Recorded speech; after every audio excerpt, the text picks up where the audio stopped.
શું તમારું સેવિંગ અને ઇન્વેસ્ટમેન્ટ એકદમ સેફ છે? ઘણા લોકો એવું માને છે કે સેવિંગ અને ઇન્વેસ્ટમેન્ટ કરી દીધું એટલે ફાઇનાન્શિયલી સિક્યોર થઈ ગયા, પણ એકચ્યુઅલ વાત એવી નથી. જો તમારી પાસે ઇન્સ્યોરન્સ નથી તો તમારું સેવિંગ અને ઇન્વેસ્ટમેન્ટ 100% અનસિક્યોર છે. તો સબસે પહેલે ઇન્સ્યોરન્સ. ફાઇનાન્શિયલ પ્લાનિંગમાં બે મેજર ઇન્સ્યોરન્સ હોવા ખૂબ જ જરૂરી છે.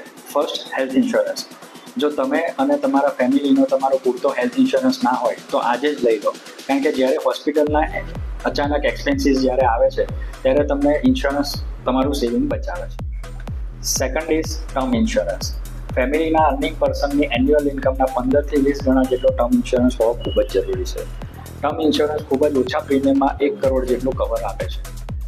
જેથી ફેમિલીના અર્નિંગ પર્સનની અનફોર્ચ્યુનેટ ડેથ થાય તો એના ફેમિલીને 15 થી 20 વર્ષનો ફાઇનાન્શિયલ બેકઅપ મળે છે. રિમેમ્બર, ઇન્વેસ્ટમેન્ટ વેલ્થ બનાવે છે અને ઇન્સ્યોરન્સ એ વેલ્થને બચાવી રાખે છે. So first, secure your family and then start your investment. Be a smart investor, grow your money, grow with Maruti wealth. આવી રેગ્યુલર અપડેટ્સ મેળવવા માટે અમારી યુટ્યુબ ચેનલને સબસ્ક્રાઇબ કરો અને ઇન્સ્ટાગ્રામ અને ફેસબુક પર અમને ફોલો